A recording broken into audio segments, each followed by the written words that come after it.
ओम नमो भगवते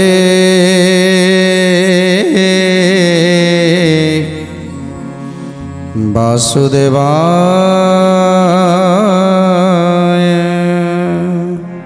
प्रभु श्रीकृष्ण रुक्मिणी विवाहर सरी जाइछि। आज समुदी मिलन हो सारी एवं आज संपर्क मानकर संबंध मानकर मिलन होछि। एही समय प्रभु जेतेले अर्जुन को कोलाग्रत करिसंती सेतेले दुर्योधन ईर्षापरायण होइछंती। सेतेले शंकुनिता को बुझाइछंती रे दुर्योधन तमे व्यस्त हुओ ना, जदि कृष्ण पांडव मान को भल पाउछंती ताहले तमे बड़ भाई बलराम को भल पाओ आउ तांकु आश्रा कर, समस्त कथा तांकु जणाओ। कहीं जदि बड़ भाई आम निकट में रहिबे निश्चित भाव में बलदेव कृष्ण को बारण करेंगे, पांडव मानकर जेकोसी कथा को सबू कथा को बारण करेंगे। तेणु आमे निजर करवा दरकार बलराम को। एक कथा को जिते दुर्योधन को कहते दुर्योधन मध्य स्थिर करिसेंती जे बलराम को निजर करेंगे। तेणु आज सुंदर कथा अच्युतानंद दास सुंदर भाव हरिवंश माध्यम लिखिछंती। से कमलापति स्वयं नारायण विवाहर उत्सव सरी जाइछि। आज द्वारका नगर आनंद उत्सव मुखरित हो उठितिला। एबे समस्ते निजे निजे जेजा जेजा घर को चली जाइछंती। द्वारकापुर पुणी स्वाभाविक अवस्था को फेरी आसीछि। तापरे कौन है लक्ष्मीर बल्लभ स्वामी कालिंदीर नाथ शंख चक्र गदा पद्म सोहे चारि हस्त। शंख चक्र गदा पद्म सोहे चारि हस्त। शंख चक्र गदा पद्म सोहे चारि हस्त। काल दमन पूतना बकाओ घामारी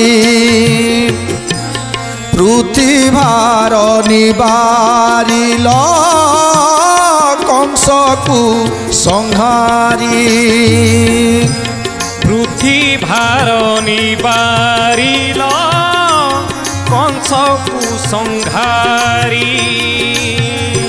पृथ्वीभार निबारिल कंस को संहारी। संसार रहित मरते अवतारी तुम्ब पादे लोटू शिर सर्वदा मोहरी। तुम्भ पादे लोटू शिर सर्वदा मोहरी। तुम्भ पादे लोटू शिर सर्वदा मोहरी। तेणु आज अच्युतानंद दास सुंदर भाव में रचना करिसंती। प्रभु को प्रार्थना करुछंती जेतेबेले दुष्ट मानकर प्रादुर्भाव बढ़ी जाए सेतेबेले आपण भक्त मान को रक्षा करिबा पाई ए जीव जगत को रक्षा करिबा पाई धरारे अवतरण नियमती आउ दुष्ट मान को विनाश करी धर्म संस्थापन करती। जेमिति कि कंसर उपद्रव बढ़ीगला आउ से कंसर उपद्रव जेतेबेले समस्ते त्राही त्राही डाकिले सेतेबेले आपण ए कृष्ण अवतार को धारण करिसंती। आउ आज मानवीय लीला प्रकट करुछंती ए मर्त्य रही जे आपण आज विवाहर सरी जाइछि आपणकर। तेणु आज लक्ष्मी नारायण स्वयं विराजमान करिछंती ए मर्त्यपुर रे। तेणु आज आपणक कथा लिखि मु धन्य हो जाइछि। तेणु आज प्रभु को प्रार्थना करुछंती हरिंक चरित जेहु धरे हृदय रे जमदंडु तरी जाए से ही अक्लेशरे। गोविंद माधव कृष्ण श्रीम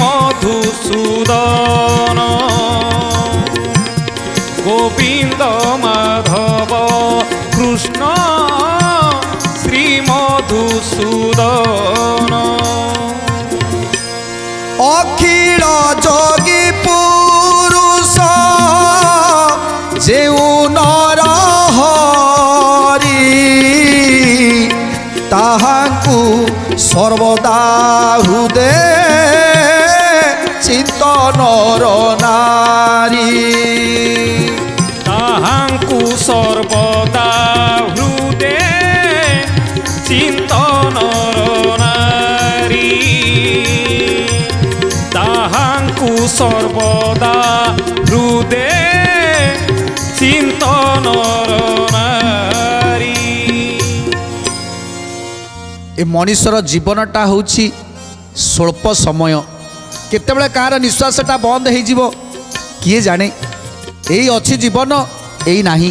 ତେଣୁ ନିଶ୍ୱାସକୁ କେବେ ବିଶ୍ୱାସ କରିବା କଥା ନୁହେଁ। କେତେବେଳେ କେଉଁ ମୁହୂର୍ତ୍ତରେ ବି ଚାଲି ଯାଇପାରେ।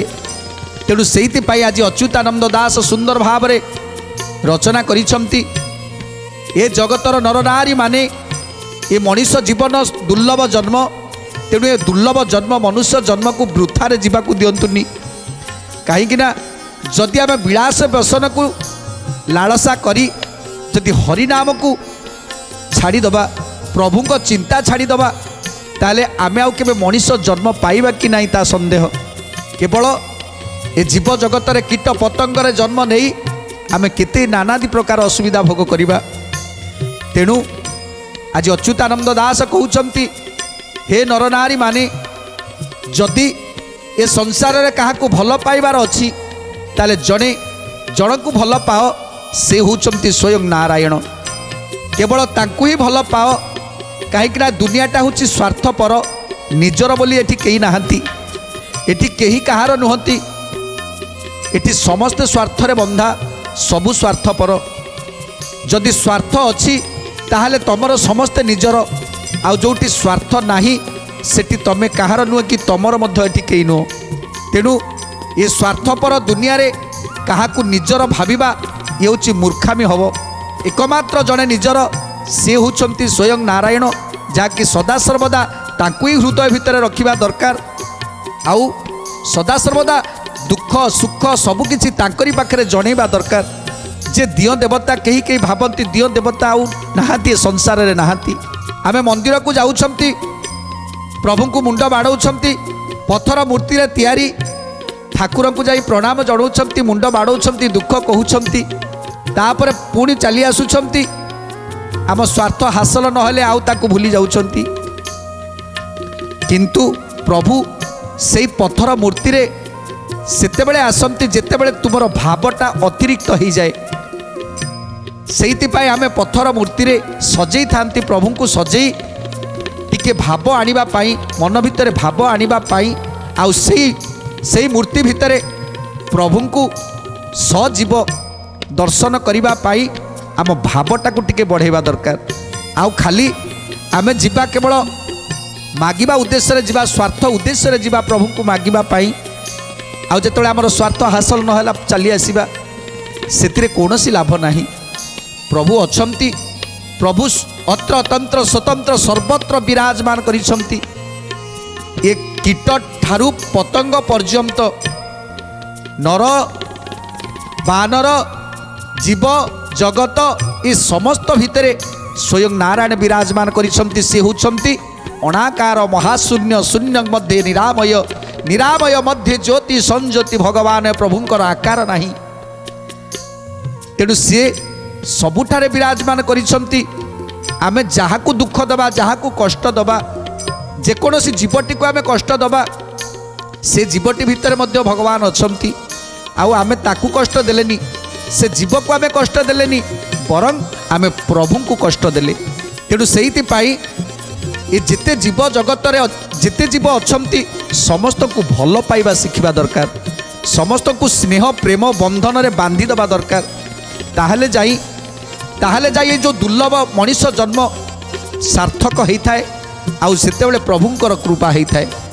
ତେଣୁ ସ୍ୱଳ୍ପ ସମୟ ମଣିଷ ଜୀବନ, ଏ ସମୟ ଯିବା ପୂର୍ବରୁ ଆଗେ ପ୍ରଭୁଙ୍କୁ ଜାବୁଡ଼ିକି ଧରି ପକାନ୍ତୁ, ପ୍ରଭୁ ନାମକୁ ଜାବୁଡ଼ି ଧରି ପକାନ୍ତୁ। ଅଖିଳ ଯୋଗୀ ପୁରୁଷ ଯେଉଁ ନର ହରି ତାହାଙ୍କୁ ସର୍ବଦା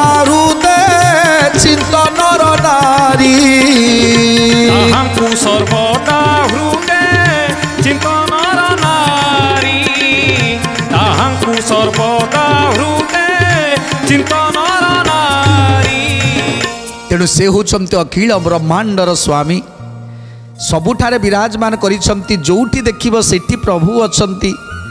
ତେଣୁ ସଦାସର୍ବଦା ଯେତେବେଳେ ଆମେ ସକାଳୁ ଉଠୁଛନ୍ତି, ଉଠିବା ପାଖରୁ ପୁଣି ଶଯ୍ୟାକୁ ଯିବା ପର୍ଯ୍ୟନ୍ତ ତାଙ୍କରି କଥାକୁ ଟିକେ ଭାବନା କରୁଥିବା, କର୍ମମୟ ଜୀବନ କର୍ମ କରୁଥିବା, ତାଙ୍କରି କଥା ହିଁ ଭାବୁଥିବା। କେତେବେଳେ କେଉଁ ମୁହୂର୍ତ୍ତରେ ତୁଣ୍ଡରୁ ଟିକେ ସେ ହରିନାମକୁ ଛାଡ଼ିବା କଥା ନୁହେଁ। ତେଣୁ ସଦାସର୍ବଦା ଏ ଯେଉଁ ଭଜନ ଚାଲିଛି, ସଦାସର୍ବଦା ଶରୀର ଭିତରେ ଯେଉଁ ଭଜନ ଚାଲିଛି ତା ଭିତରେ ଏ ହରିନାମ ଭଜନକୁ ସଦାସର୍ବଦା ଭଜନ କରିବା ଦରକାର। ତେଣୁ ସୁନ୍ଦର କଥା ଅଚ୍ୟୁତାନନ୍ଦ ଦାସ ଲେଖିଛନ୍ତି। ଏଇଠି ସୁକମୁନି ପରୀକ୍ଷିତକୁ ସୁନ୍ଦର ଭାବରେ ବୁଝେଇ ଦେଉଛନ୍ତି ପ୍ରଭୁଙ୍କର ବିଭାଗ ସରିଗଲା।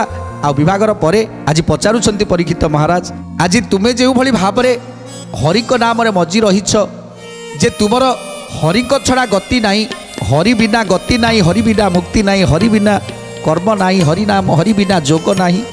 ତେଣୁ ଏ ଯେଉଁ ଭାବଧାରାକୁ ରଖିଛ, ତେଣୁ ତୁମେ ଧନ୍ୟ ହୋଇଯାଇଛ। ତୁମ ଭଳି ଶ୍ରେଷ୍ଠ ଭକ୍ତ ମଧ୍ୟ ଏ ସଂସାରରେ ମିଳିବା କଷ୍ଟକର।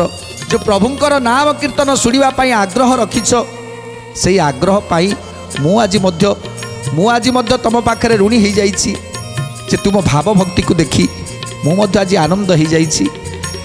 ତେଣୁ ହେ ପରୀକ୍ଷିତ, ତୁମେ ଶୁଣିବା ପାଇଁ ଚାହୁଁଛ ଯେ ବିଭାଘର ସରିଗଲା, ବିଭାଘର ପରେ କ'ଣ ହେଲା? ସୁନ୍ଦର କଥା ଶୁଣ। ଯେତେବେଳେ ପ୍ରଭୁଙ୍କର ବିଭାଘର ସରିଗଲା, ସବୁ ବନ୍ଧୁବାନ୍ଧବ ଚାଲିଗଲେ। ଏଥର ସ୍ୱାଭାବିକ ଅବସ୍ଥା ଆସିଗଲା ଦ୍ୱାରକା ନଗରରେ। ଯେତେବେଳେ ଦ୍ୱାରକା ନଗରରେ ସ୍ୱାଭାବିକ ଅବସ୍ଥା ଆସିଗଲା, କେହି ନା କେହି ଦ୍ୱାରକାପୁରାକୁ କେହି ନା କେହି ଋଷି ମୁନି ମାନେ କି ଦେବତା ମାନେ ସମସ୍ତେ ଆସନ୍ତି ଟିକେ ପ୍ରଭୁଙ୍କୁ ଦର୍ଶନ କରିବା ପାଇଁ। ସମସ୍ତେ ଆସନ୍ତି ଯାଆନ୍ତି, କାହିଁକିନା ଜାଣିଛନ୍ତି ଏ ମର୍ତ୍ତ୍ୟରେ ଜନ୍ମ ନେଇଛନ୍ତି ପ୍ରଭୁ। ତେଣୁ ଯଦି ପ୍ରଭୁଙ୍କୁ ଟିକେ ଦର୍ଶନ କରିଦେବା ତାହେଲେ ନିଶ୍ଚିତ ଏ ଜନ୍ମଟା ସାର୍ଥକ ହୋଇଯିବ। ତେଣୁ ସେଇଥିପାଇଁ କେହି ନା କେହି ଆସନ୍ତି। ଦିନେ ଆସିଛନ୍ତି ଦୁର୍ବାସା ଋଷି। ଦୁର୍ବାସା ଋଷି ଦ୍ୱାରକାକୁ ଆସିଛନ୍ତି ପ୍ରଭୁଙ୍କୁ ଟିକେ ଦର୍ଶନ କରିବେ, ଲକ୍ଷ୍ମୀ ନାରାୟଣଙ୍କୁ ଦର୍ଶନ କରିବେ। ଦ୍ୱିତୀୟ ବୈକୁଣ୍ଠପୁର ଦ୍ୱାରକା, ସେ ଦ୍ୱାରକାକୁ ଟିକେ ଦେଖିବା ପାଇଁ ଆସିଛନ୍ତି। ଆଉ କୃଷ୍ଣ ବଳରାମକୁ ମଧ୍ୟ ଦେଖିବାକୁ ଆସିଛନ୍ତି, ଲକ୍ଷ୍ମୀ ନାରାୟଣକୁ ମଧ୍ୟ ଦେଖିବାକୁ ଆସିଛନ୍ତି। ତେଣୁ ଦୁର୍ବାସାଙ୍କ ସହିତ ତାଙ୍କ ଶିଷ୍ୟମାନେ ମଧ୍ୟ ଆସିଛନ୍ତି। ତେଣୁ ସୁନ୍ଦର କଥା କ'ଣ ଲେଖିଛନ୍ତି ଆଜି ଅଚ୍ୟୁତାନନ୍ଦ ଦାସ, କେବଳ ଦିନେ ଜାଣ ଦୁର୍ବାସା ମହର୍ଷି ଦ୍ୱାରାବତୀ ଭୁବନରେ ପ୍ରବେଶିଲେ ଆସି। ଦ୍ୱାରାବତୀ ଭୁବନରେ ପ୍ରବେଶିଲେ ଆସି ଦ୍ୱାରାବତୀ ଭୁବନରେ ପ୍ରବେଶିଲେ ଆସି। ଲକ୍ଷେ 60,000 ବାଳକିଲ୍ୟା ଜ୍ୟୋତି ଶିଷ୍ୟ ଉପଶିଷ୍ୟ ଗଣ ପଛରେ ଅଛନ୍ତି। ଶିଷ୍ୟ ଉପଶିଷ୍ୟ ଗଣ ପଛରେ ଅଛନ୍ତି। ଶିଷ୍ୟ ଉପଶିଷ୍ୟ ଗଣ ପଛରେ ଅଛନ୍ତି। ଏକ ବାଳକିଲ୍ୟା ସଙ୍ଗେ ସହସ୍ରେକ ଶିଷ୍ୟ, ଶିଷ୍ୟ ଗୋଟିକେ ସହସ୍ର ପୁଣି ଉପଶିଷ୍ୟ। ଉପଶିଷ୍ୟ ଗୋଟିକରେ ବ୍ରହ୍ମଚାରୀ ସତେ, ସନ୍ନ୍ୟାସୀ ତ୍ରିଦଣ୍ଡ ଏକ ଦଣ୍ଡିକ ସହିତେ। ଗୋବିନ୍ଦ ମାଧବ କୃଷ୍ଣ ଶ୍ରୀମଧୁସୂଦନ। ଗୋବିନ୍ଦ ମାଧବ କୃଷ୍ଣ ଶ୍ରୀମଧୁସୂଦନ। ତେଣୁ ଆଜି ଦୁର୍ବାସା ଋଷି ଆସି ପହଞ୍ଚି ଯାଇଛନ୍ତି ଦ୍ୱାରାବତୀପୁରରେ। ସାଙ୍ଗରେ ଆଣିଛନ୍ତି ବାଳକିଲ୍ୟା ଗଣ, ଯେ ଗୋଟିଏ ଗୋଟିଏ ବାଳକିଲ୍ୟା ଗଣଙ୍କ ସହିତ ତାଙ୍କର ଶିଷ୍ୟ ଉପଶିଷ୍ୟମାନେ ମଧ୍ୟ ଅଛନ୍ତି। ତେଣୁ ଏମିତି ଆଜି ସହସ୍ର ସହସ୍ର ସଂଖ୍ୟାରେ ଋଷି ମୁନିମାନେ ଆସି ପହଞ୍ଚି ଯାଇଛନ୍ତି ଦୁର୍ବାସା ଋଷିଙ୍କ ସହିତ।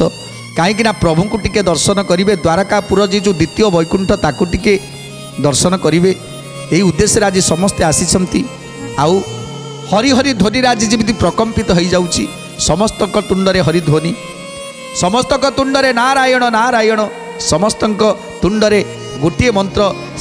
ସେ ମନ୍ତ୍ର ଏତେ ଜୋରେ ଶୁଭୁଛି, श्री कृष्ण गोविंद हरे मुरारे हे नाथ नारायण वासुदेव श्री कृष्ण गोविंद हरे मुरारी हे नाथ नारायण वासुदेव भज श्री कृष्ण गोविंद हरे मुरारे हे नाथ नारायण वासुदेव श्री कृष्ण गोविंद हरे मुरारी हे नाथ नारायण वासुदेव भज श्री कृष्ण गोविंद हरे मुरारे हे नाथ नारायण वासुदेव श्री कृष्ण गोविंद हरे मुरारी हे नाथ नारायण वासुदेव भज श्री कृष्ण गोविंद हरे मुरारे हे नाथ नारायण वासुदेव श्री कृष्ण गोविंद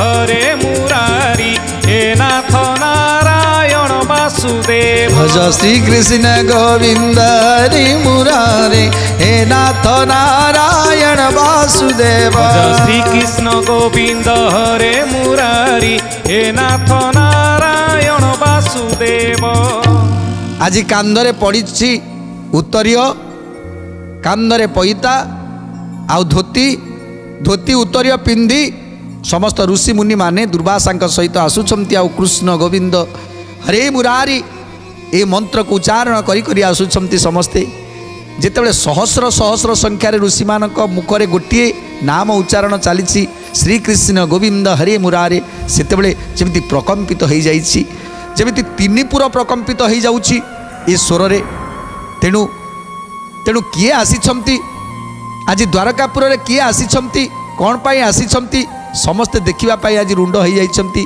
देखुछंती जे सहस्र सहस्र संख्यार आज ऋषि माने आसुछंती जाको दुर्वासा ऋषि नहीं आछंती तेणु आज दुर्वासा ऋषि सहित जो बालकिल्यागण आसिछंती जो ताकर शिष्य उपशिष्य माने आसिछंती समस्त तुंडरे से हरिनाम हरि हरि उच्चारण करी आसी पहुँची जाइछंती द्वारकापुर रे जेतेबेले दुर्वासा ऋषि आसी पहुँची जाइछंती द्वारका नगर हरि हरि शब्द रे आज प्रकंपित हो जाउछि द्वारका नगर खाली द्वारका नगर नुह आज तीन भुवन जमिति प्रकंपित हो जाउछि स्वर्ग मर्त्य पाताल तीन पुर आज प्रकंपित होउछि तेणु ए कथा को शुणी आज कृष्ण बलराम बाहरी आसिछंती देखिले दुर्वासा ऋषि आसिछंती तांकर मुनि ऋषि बालकिल्या गण मान को नहीं तेणु संगे संगे दक्षिणावर्त शंख आनी दक्षिणावर्त शंखरे जल भरी आज दुर्वासा ऋषिंकर पाद धौत कर दौरान दुर्वासा ऋषिंकर पाद को भल भाव में धोई दौरान आउ स्वागत करी पाछटी नहीं जाउछंती पाद अर्घ्य देई कले भक्ति भरे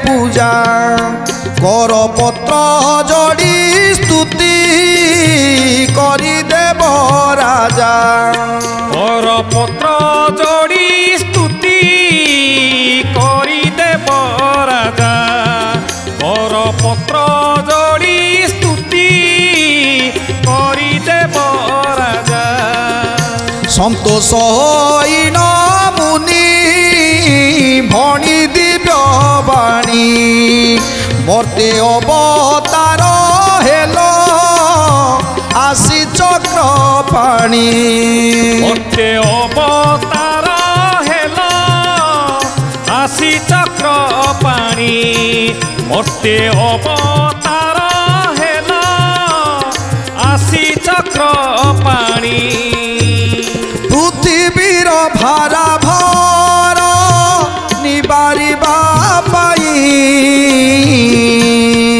कौतुकरे जात मर्ते नरतनु बही कौतुकरे जात मर्ते नरतनु बही कौतुकरे जात मर्ते नरतनु बही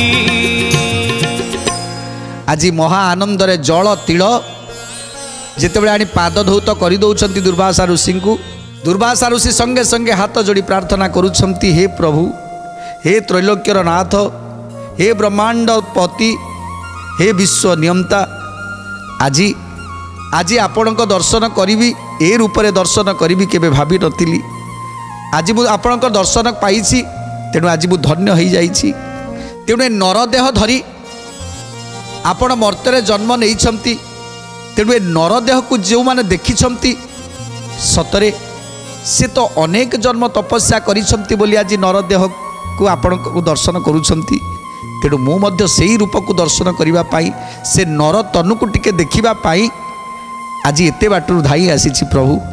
जीव जीव रे तुम्बे सबुठारे पुरी जल स्थल नल रे सूक्ष्म देह धरी जल स्थल नल रे सूक्ष्म देह धरी जल स्थल नल रे सूक्ष्म देह धरी गोपनगर रे थिल तुम्बे नंद घरे अनेक दैत्य नासिल दहिया खड़रे कंसर दूत संगरे ओइल बाहुड़ी तुम्बे सीना कंस केसी बका मुंड मोड़ी तुम्भे सीना कंस केसी बका मुंड मोड़ी तुम्भे सीना कंस केसी बका मुंड मोड़ी। तेणु आज दुर्वासा ऋषि कहते हे प्रभु आपण केवल कंस पाई ए मर्त्य को आसीचंती। जिते कंसर प्रादुर्भाव बढ़ीगला सेते देवता माने जाई प्रार्थना कले आ देवता मानकर मान को रक्षा करने पाई जिते धरणी कांदिला से पृथ्वीर भार मु सही पारिनी कंसर भार मु सही पारिनी फोपाड़ी देवी महिकी सेते आपण पाखक आसी धरणी राणी आसी तेणु ताकू मध्य बुझे आ मर्त्य जन्म नेबा पाई कथा देइथिले आउ से मर्त्य जन्म नहीं आज जो लीला विस्तार करिसंती आज जो धर्म संस्थापन करुछंती तेणु ए कथा को टिके दर्शन करने पाई अनेक बाटर धाई आसी प्रभु अनेक बाटर धाई आसी। जेतेବେଳେ दुर्वासा ऋषि प्रार्थना करुछंती प्रभु को प्रभु टिके मुरुकी मुरुकी हसुछंती दुर्वासा ऋषिंकर कथा को शुणी तापर कौन कले सुंदर कथा जानिबा परवर्ती अध्याय आज तो समय सारा देलानी तेणु आज बाणी की विराम दबा टिके प्रभुंकर नाम संकीर्तन करी आज कार्यक्रम को समाप्त करिबा। जय राधे गोविंद जय राधे गोविंद राधे गोविंद जय राधे गोविंद जय राधे गोविंद जय राधे गोविंद जय राधे गोविंद जय राधे गोविंद जय राधे गोविंद जय राधे गोविंद जय राधे गोविंद जय राधे गोविंद जय राधे गोविंद